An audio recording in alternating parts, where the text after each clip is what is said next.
What's up, guys? Welcome back to Inside Out Precision, and today finally the the PSE Evo XF-33.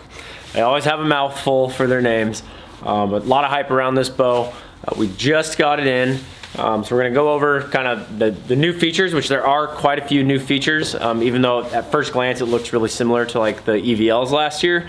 There are some really cool new features about this that I think are really nice upgrades, as well as a couple different options in terms of cams and let-offs and stuff that we'll go over. So, like I said, this is the PSE Evo XF-33. They do make it in a 30-inch version as well. I do not have one of those yet. You know, in the last couple years out west, the trend has been guys going a little bit longer. So I think in our shop, this is probably going to be the more popular of the two. And then, you know, going back east, like the further east you get, where tree stands are more popular, the 30 might be more, you know, more of a desirable bow. But as the name would suggest, it's 33 inches axle to axle.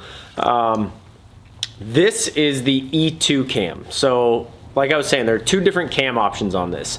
The E2 will go from 28.5 to 32.5 inches. The S2 will go from 26 to 30 inches. And then if you look on their website, you'll see the speed ratings. It's 340 to 332. And if you're wondering why there's that different range there, that's because the IBO rating is done at a 30-inch draw length. The longer cam, the E2 cam set at 30, will shoot slower than the S2 cam because it's not at the top of the draw length module. So just like, you know, the Hoyt modules, you know, sometimes it'll actually shoot faster at 29 than 29.5 because you're at the longest setting of the shorter cam or shorter module versus the shortest setting of the longer module. And it's the same concept with this. So, you know, if I had a 30-inch draw length, it would be, you know, it's going to be up to the shooter if they want to shoot. You'll get the most performance out of the S2 cam, but you're going to get a little smoother draw with the E2 cam. So it's kind of up to the shooter to decide which is more important for them there. If you look at the cam itself, so it's a pretty big jump from the Evolve cam in terms of the shape. The Evolve cam was not a really aggressive looking cam. I'm not gonna lie, when I first saw this, it kind of freaked me out. I was like, oh my gosh, they're going back to the, you know, the X-Force days or the Omen days, and those bows were so stiff to draw. But when I drew it, I was surprised at how smooth it was for looking like such an aggressive cam. Now in the brace heights, so again, this is going to be the E2 and S2 respectively. So the E2 cam is a 7-inch brace height. The S2 is 6 3/4, and that's because the cam itself is physically smaller, so that string isn't going to sit as far off the limb tips. And you can get the E2 you can get in 60, 70, or 80 pound peak weights. The S2 you can get in 50, 60, 70, and 80 pound peak weights. So, you know, if you had like a 26-inch draw and can only pull, you know, 55, 60 pounds, or even just 50 pounds, you know, like you could get this bow to perform really well for you at those specs. Comes in at 4.5 pounds, which is, I mean, for a 33-inch bow, that's right on par, maybe even a little bit under. Most are like 4.6, 4.7. Last year, the EVL 34 was 4.7. So the geometry of the riser on this is almost exactly the same as the EVL. What they did do is there's a couple more bridgings in the risers, but for the most part, it's basically an EVL mount, or excuse me, EVL riser. It still has your two different holes here for your stabilizers, and then they also still have the rear hole here if you want to do a rear mount on your stabilizer. So now we're gonna get into kind of the new technology on it. So they did change up their limb pocket, which most people never pay attention to limb pockets, but it's a very important piece of the bow. PSE has always had really, really solid limb pockets, as of Hoyt and Matthews, but there's never been any issues with these. This year, they just changed it up a little bit, so it's a little bit lighter. It's like, on their website it says it's 15% lighter, but it still provides all the stability. And I can tell you from experience swapping limbs on PSEs that there is no play in there. You have these bolts right here. That's a little like torque screw. when you have to actually back those out a little ways to get the limb out, and then once they go back into the pocket, you cinch those up again, and that limb is dead solid, which is really, really important in shot-to-shot consistency. One thing that I really liked about the feel of my EVL, is just how solid it feels. Like there's not a lot of flex to that riser, which there's always a little bit of flex. There's no riser that's like perfectly rigid, but some bows just have like a softer feel to them, and some bows just feel like you're, aiming with a like piece of aluminum. And so I always like the feel on that. Still has the same grip, so it comes with that rubber grip. You can remove that, which I would recommend unless you have like really big hands. Not that this is uncomfortable, there's just a little more contact than I prefer. You could wrap it with any sort of wrap. I shot my EVL just right off the riser, wrapped with like baseball bat tape, and it was great. Some other new features. This is a really cool one, and I'm glad they did this. So, two things. Starting with the cable guard here, or excuse me, the cable slide. Well, it's actually, I guess it's technically the cable guard, the rod here, basically. Last year, I don't have one to show you, but this mounted into a metal piece that was then bolted into the back of the riser here, just with an Allen screw. And it could work its way loose over time. Like sometimes you get guys coming in, they're going, man, all of a sudden my arrows are just, it's like they're doing this giant kick, and we'd look, and instead of that, the guard being out here at like, 1 or 2 o'clock, it was all the way inside, and they were actually getting contact on their vanes. And it was just because over time, I'm sure they cinch it up at the factory, but once everything's shot, things kind of settle in. And so with this new system, it's called like the slide lock. Try to get this in there so you can see that really well. It mounts on the side of the bow here, almost like a rest or a sight would, and then locks in, can't see it, with this set screw right here. And it's hard to see on the camera, but this, you can actually move this left or right ever so slightly. So you can see that little slot there. Where that can help is in tuning. So, sometimes if we were really, really close on tuning, we'd be just a little bit right or left. I would, like if it was a right-hand tear on those old bows, I would actually take that cable guard and I'd move it out to the right, so towards the tear. Or if I was a touch left, I'd move it in towards it. This allows you to, rather than leaning it this way, it just literally shifts back and forth. The second piece, so it's a much more secure connection here is what I'm really saying than it was last year. A second piece that I really, really like is that this rod, the actual cable guard here, is much shorter, and it comes all the way back into this. So there was actually guys last year that had issues with this carbon bar like weakening over time and actually cracking. It was because it was pretty long, and there wasn't, it only stuck into the bracket maybe a quarter of an inch, and there's just too much pressure on it from those cables over time, and it would actually start warping and creeping in. That's actually one of the reasons I went to that Titanium Archery Products cable guard there, because I didn't want that to happen. So I really like that feature. I think this seems like something that's, nobody's really going to look at this when they're looking at the new bow. I mean, if you don't know what you're looking at, most people are going to really overlook this system. I think that's a major, major upgrade. So, I definitely really, really like that. I think that was, talking to our rep and stuff, that was a concern for sure. And they did a great job in fixing that, I think. They've also beefed up their bearings, which I've never seen the bearings go bad on any of the previous models. They must have had a few, or maybe they just decided, hey, if there's one thing we can make better, on this cam, we're going to beef up those bearings a little bit. So they're larger bearings.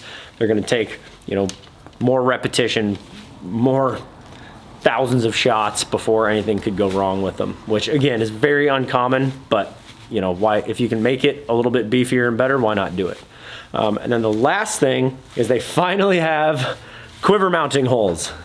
So one complaint I had about my EVL is I had no options for quivers. I either had to run a tight spot or some sort of quiver that mounted to my bow. I did not have an option for a two-piece quiver. they fixed that this year. So this is the triangle cutout here. That's gonna be really, really common. You know, most two pieces are gonna have like the most common ones, like Matthews, Hoyt, and PSE. Then some of them share this same little triangular cutout. But really cool that you can mount a quiver finally. I always thought that was kind of strange that, you know, somehow that got overlooked on the previous models, but they did that. So first impressions shooting this bow, I've shot a few arrows through it. Aims very, very similarly to, now this is a right-handed bow, but I put the rest on it that attaches to the top limb, so I can actually easily draw this, you know, left-handed and like not worry about it biting my wrist. Obviously it's not an ideal world, but I can still shoot it left-handed. I don't know why I didn't do that sooner and just shoot right-handed bows left-handed unless it's a Hoyt. But it aims very, very similar. It's got a really similar feel at full draw to my EVL. The draw cycle is a little bit stiffer. Not so much, I don't know, it's hard to explain. Like it doesn't stack in the back really hard. It's almost like it's harder to get going, but once you get that momentum, then it draws really easy. So most aggressive cams stack in the back end a little ways. This one actually feels like it's just, you know, right at the very beginning, you're like, oh man, that's stiff, but then you get it, you know, 4 inches back and the rest of it's really easy. So it's I wouldn't say it is stiffer, but it's not in your typical way. It's just got a different feel to it. It has about the same amount of vibration as my EVL, which is very little. Didn't seem quite as loud. So that was one other complaint I had about my EVL, and it was kind of weird because not all of them that we set up were as loud as mine. Mine had some noise to it though. And you know, now granted, I don't shoot any string dampeners, but PSE doesn't put any string dampeners on their bow. The least amount of stuff I can have on my string, the better, in my opinion. But I don't know, and it wasn't loud. It was loud in comparison to some of the other bows, like basically my Traverse. But it seems like it's a little bit quieter, definitely, you know, smooth on the shot. It feels really crisp, like it's just got that snappy, crisp feel to it, even though it's got a 7-inch brace height. So, you know, it's got really good speed for a 7-inch brace height bow, which is what I like that. I mean, if you can get, you know, 335, 340 feet a second IBO out of a 7-inch brace height, you know, that's gonna be a forgiving, fast bow, which for a hunting model is pretty much everything you could ask for. So I know that's kind of a lot, but there was a lot to go over on this. Like I stated earlier, some of the stuff to the untrained eye, it just looks like another cable guard, and you know, you're not going to notice the bearings and all that stuff, but all that adds up to the performance and consistency and repeatability of a cam system and a bow. So I think the upgrades on this, while they may be subtle to the average person, you know, to those in the industry, everybody's like applauding basically. So enough rambling. We're gonna do the usual speed test. So arrows from 511 to like 360, 30 inches and 28 inches. And I'm going to be shooting a right-handed bow left-handed, so save all the stupid comments. But you know, I'm excited to do that because honestly, pulling right-handed bows, I don't know. I feel like I just look like an idiot. So I'm excited to be able to draw and shoot like a halfway normal person on this video. So I'm gonna go get the chronograph set up and we will run those arrows through this and see what kind of speeds she spits out. I'm expecting good things from this, so I hope it doesn't let me down. Okay, so before we get started here, there were a couple other things I wanted to mention. At this, with the E2 cam at 30 inches, the IBO should be 332. So keep that in mind during the speed test. I don't know, I would literally basically just add like 8 feet a second to all these numbers if you're wondering what the S2 cam would shoot at. The other thing is this has the high let off module. So just like on the EVL, you can get it with the high or low let off module. The high let off is 90 to 80%. And the low let off is 75 to 65%. Right now I have this set at 85% just because that is what most other bow companies are coming stock at. So I figured, you know, if you're comparing this to other bows, that's what I would shoot it at. Now, a lot of people ask me about let off, like, well, shouldn't I shoot it at 80% because I'm gonna get extra speed? The answer is, if it's more comfortable, yes, but don't do it for the speed. You're literally gonna pick up like 3 feet a second, that is nothing. You're not, like 3 feet a second, even on a sight tape, you're not gonna see that till you know, 80, 90, 100 yards, if that. I mean, it's less than the blink of an eye. So the only reason to shoot the lower let off is if it benefits your shooting more in terms of your accuracy and your comfort level. Do not do it for speed. You will not gain that much speed. It's very, very minimal. So I wanted to go over that before we got started here. So let's get this thing rocking. Okay, so again, this is 70 pounds, 30 inches. I'm gonna turn this a little bit. 70 pounds, 30 inches. Just gotta get, so I'm not like hitting the chronograph. Okay. Yeah, like right, it's got a little hump in the back, kind of the more I drop, but it's not bad. 287, just flew off. Something just, oh. That's what you get for putting a cheapo rest on there. My freaking blade just broke. Well, go put a new one on. All right, well, got a new one on there. That old one was off of a kit bow that came in on trade, and it'd seen a lot better days, so I think it was a little brittle. So 287 was the 511 grain arrow. Right there. It's not the smoothest right there. You definitely feel it break over, but it's not horrible. 301 with a 480 grain arrow. That's ridiculous. That's insane. So this is a 440 grain arrow. I'm almost afraid what this one's gonna do. Pretty sure that last one hit the wall. Yeah, that hump, it definitely takes some getting used to. 315. Holy crap. Okay, now this is a, what is this? That's 410, what's this one? Okay, this is the 410 grain arrow. They'll look almost identical. One's 410 and one's 360. So here's 410. Yeah, just right there, it just wants to fight you. 328. So we're not even below 400 grains yet, and we're almost at IBO. And then this is the 360 grain arrow. I'm gonna expect this to shoot ridiculously fast.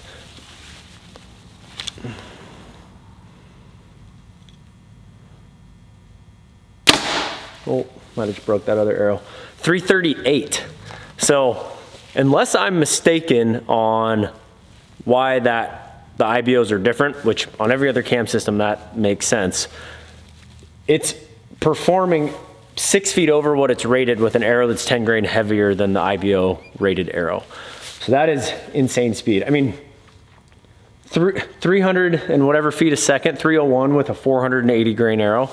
Like my EVL last year with a 440 grain arrow was 307. So it's close to that. It was 315 with a 307. So it's, yeah, it's fast, even though it's rated 2 feet a second slower. But that hump, it's weird. It's easy in the middle. It's a little stiff right at the beginning. Then it's real easy. And then just right, you can probably see it when I'm drawing, like right before it breaks over, you know, there's that little whoop. Part of that is I'm so used to shooting I've been shooting my V3 a lot lately, and it draws so smooth that I'm just not used to that hump yet. But I'm gonna put this down to 28 inches, and we're gonna shoot those exact same arrows, see what it does. So you're probably wondering how I'm gonna shoot a bow that can go no shorter than 28.5 inches at 28 inches. I can't. I'm just so used to saying that I'm gonna shoot it at 28 and 30 that I just went on autopilot. This cam only goes down to 28.5, so we're shooting this at 28.5. It is cool that this will go all the way out to 32.5, because most like 33-inch bows like that are only gonna go to, you know, like 31 inches. So for you long draw guys, this could be pretty sweet. I like that they have 2 different cams for it. Okay, 511 grains, 28.5 inches. Oh, let's go a little closer here.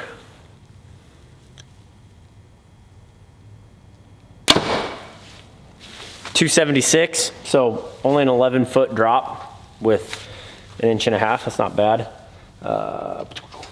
480 grain arrow.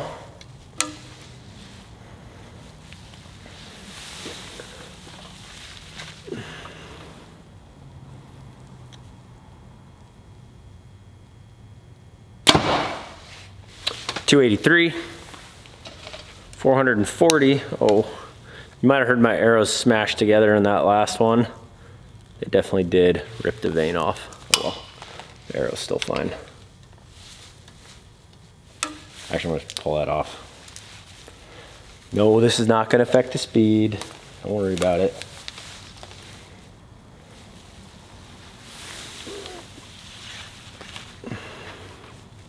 Got a really solid back wall though. I like, it's got just enough sponge that you can pull into it, but not, it's still really solid. 297 with 448 grain, or 440 whatever grain arrow. This is the 410 grain arrow. Let's get this mid threes right now. Okay. 410 grains. Thought that said 375. It's 315. And now the 360 grain arrow.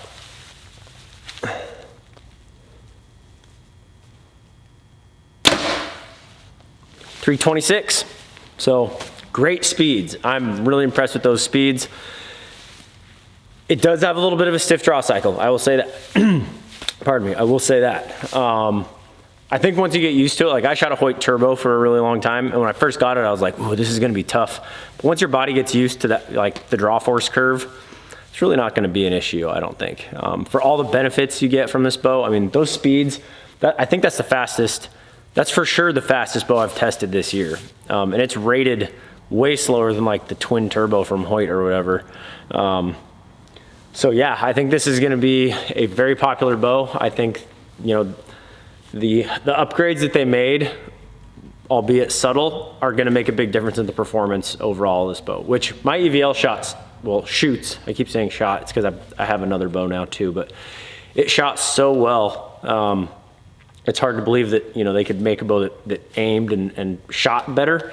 You know, I don't know if I would make the switch if I already owned the EVL unless I wanted more speed.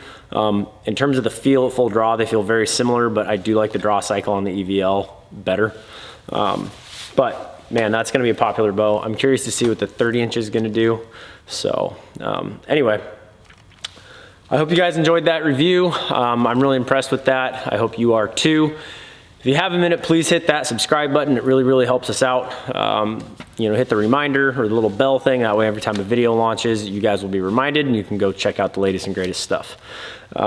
As usual, remember to keep them in the middle. Precision is a decision, and I'll see you on the range.